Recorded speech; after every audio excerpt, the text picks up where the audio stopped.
সেই বাসাকে ভাঙার জন্য যখন ভাঙড়ের কয়েকটি মায়ের সন্তান তারা নমিনেশন দায়ের করতে যাচ্ছিল, শাসক দলের প্রেরিত এই অভিষেক বন্দ্যোপাধ্যায়ের কাছের লোক, যাকে হিউম্যান কমিশনার বললেন, নোটোরিয়াস ক্রিমিনাল, তানার নেতৃত্বে আর ভাঙড়ে একজন চোখছোড়া নেতার নেতৃত্বে কিছু বহিরাগত দুষ্কৃতীদের নিয়ে এসে এই ভাঙড়ের কিছু মায়ের কোল খালি করে দিয়েছিলেন।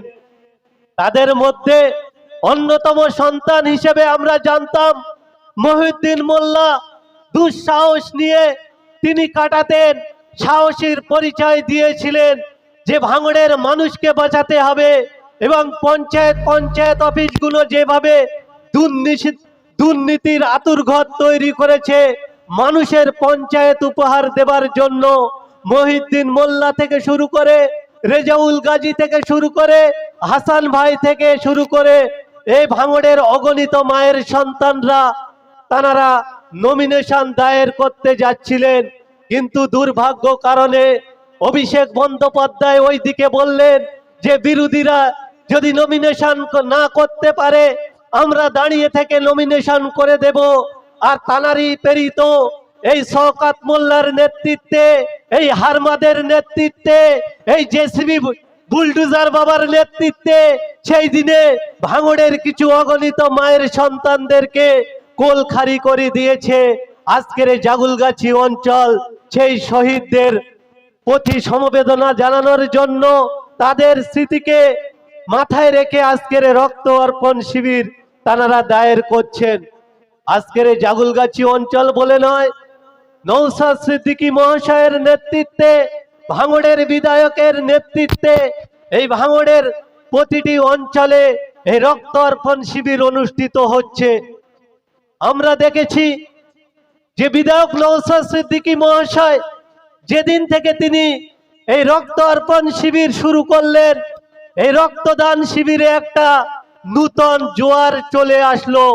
শুধু ভাঙড় বলে নয়, পশ্চিমবঙ্গের বিভিন্ন প্রান্তে মানুষ যখন রক্তের সংকটে ভাবে, কলকাতার ব্লাড ব্যাংকগুলোয় যখন রক্তের সংকট দেখা যায়, নওশাদ সিদ্দিকীর চিন্তা ভাবনার মধ্যে দিয়ে তিনি যখন সর্বপ্রথম ভাঙড়ের জমিনে রক্তদান শিবির শুরু করলেন, পশ্চিমবঙ্গে যেখানে যেখানে রক্তদানের রেকর্ড ছিল প্রতিটা রেকর্ড ভেঙে দিয়ে ভাঙড়ের মুখকে একটা উজ্জ্বল নক্ষত্রে পৌঁছে দিয়েছিলেন এই ভাঙড়ের বিধায়ক। তিনি সেই স্টেজ থেকে চ্যালেঞ্জ ছুড়ে দিয়েছিলেন যে আমি বিরোধী দল একজন বিধায়ক আমার নেতৃত্বে পশ্চিমবঙ্গের মধ্যে ভাঙড়ের জমিনকে সাক্ষী রেখে 2720 জন একদিনে রক্তদান করেছেন। প্রয়োজনে আমার সহযোগিতা নিয়ে শাসক দলের কোন নেতা যদি এই রেকর্ডটা ভাঙে তাদের কাছে আমি চ্যালেঞ্জ ছুড়ে দিয়েছি। তিনি অপেক্ষা করলেন, গোটা বছর অপেক্ষা করলেন, শাসক দলের কোন মাইল লালের ক্ষমতা হয়নি তার রেকর্ডটা ভাঙার জন্য, সেই ক্ষমতা দেখাতে পারল না।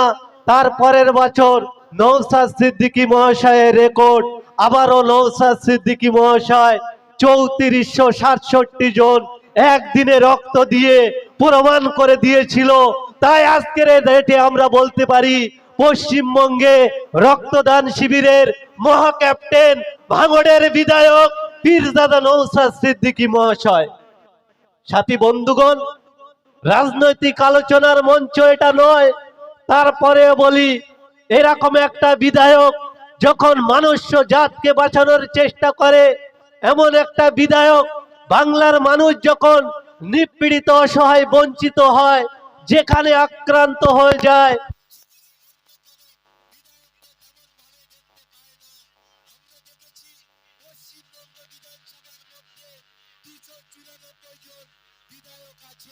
কিন্তু যখন মানুষ আক্রান্ত হয়ে যায়, যে ভাঙড়ের বিধায়ককে তৃণমূল কংগ্রেস ভয় পাচ্ছে কেন এটা বুঝতে হবে। আজকের সাগর থেকে পাহাড়, জঙ্গল থেকে সমতল, যেখানেই মানুষ আক্রান্ত হয়ে যাচ্ছে সেখানে অন্য বিধায়ককে দেখা যাচ্ছে না। ভাঙড়ের বিধায়ক তার পাশে গিয়ে দাঁড়াচ্ছে, তার তাই এই অভিষেক বন্দ্যোপাধ্যায় এ রাজ্যের মাননীয় আদরের দুলালের ভাইপোর ভয় লাগছে আগামী দিনে মানুষের কাছে নওশাদ সিদ্দিকী যেভাবে দাঁড়াচ্ছে, মানুষকে যেভাবে নিয়ে সংঘবদ্ধ করছে, মানুষকে যেভাবে জাগাচ্ছে, একদিন নওশাদ সিদ্দিকের নেতৃত্ব মেনে নিয়ে বাংলার মানুষকে যেভাবে তারা বোকা বানিয়ে রেখেছিল, বাংলার মানুষকে নওশাদ সিদ্দিকী মহাশয় যেভাবে জাগাচ্ছে, নওশাদ সিদ্দিকের নেতৃত্বে এই হার মাত্র তারা করবে। তাই অভিষেক বন্দ্যোপাধ্যায়রা ভয় পাচ্ছে, তাই তারা টার্গেট বেঁধে দিচ্ছে।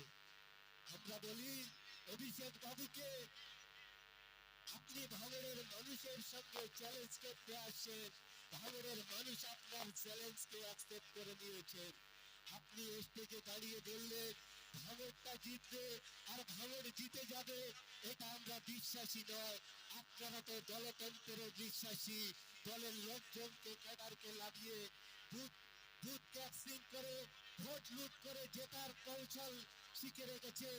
কিন্তু ভাঙড়ের মানুষের উপরে আমরা আস্থা রেখেছি, বিশ্বাস রেখেছি, যে আশ্বাস বিশ্বাসের উপর বেশ করে গণতন্ত্র প্রক্রিয়া বলে, সেই গণতন্ত্র প্রক্রিয়ার উপরে আমরা বেশ করেছি। মাননীয় ভাইপো, আপনি তো অনেক সময় অনেক চমক দেওয়ার কথা বলেন, তৃণমূল কংগ্রেসের কর্মীদেরকে চাঙ্গা রাখার জন্য আপনি র্যাম্প তৈরি করেন, আবার নাটকীয় ভঙ্গিতে আপনি বললেন যে ভূত হাঁটছে ভূত। আরে আপনি যে ভুলটা করেছিলেন সেই ভুলটা আগে আপনি গ্রহণ করুন। নির্বাচন কমিশনার তো অবশ্যই তার গাইডলাইনে তিনি সেটা খতিয়ে দেখবে।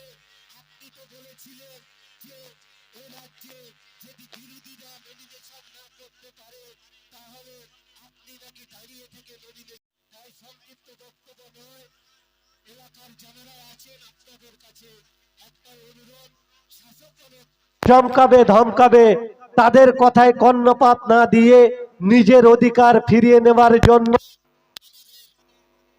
পৃষ্ঠপোষক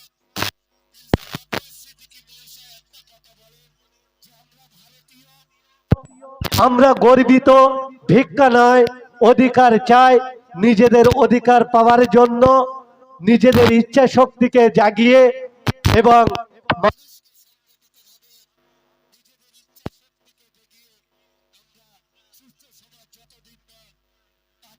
ততদিন করব। আজকে রক্তদান শিবিরে আমাদের বিধায়ক মহাশয় একেবারে আপনাদের গ্রামে বিবিরাইট ব্রিজের সম্মুখে চলে এসেছেন। তাই সকলকে আমরা অনুরোধ করব, জাত ধর্ম বর্ণ নির্বিশেষে যারাই উপস্থিত হচ্ছেন শৃঙ্খলাবদ্ধ দিয়ে সুস্থ পরিবেশের মধ্য দিয়ে আজকের এই স্বেচ্ছায় রক্ত অর্পণ শিবিরের মধ্যমণি পীরজাদা মোহাম্মদ নওশাদ সিদ্দিকী মহাশয় আমাদের মধ্যে উপস্থিত হচ্ছেন। আমরা সকলেই তানাকে স্বাগত জানাবো এবং নারায়ণপুর অঞ্চল কমিটির তরফ থেকে যে রক্ত যোদ্ধারা এখনো পর্যন্ত রক্ত দিচ্ছেন তানাদেরকেও ধন্যবাদ জানাবো।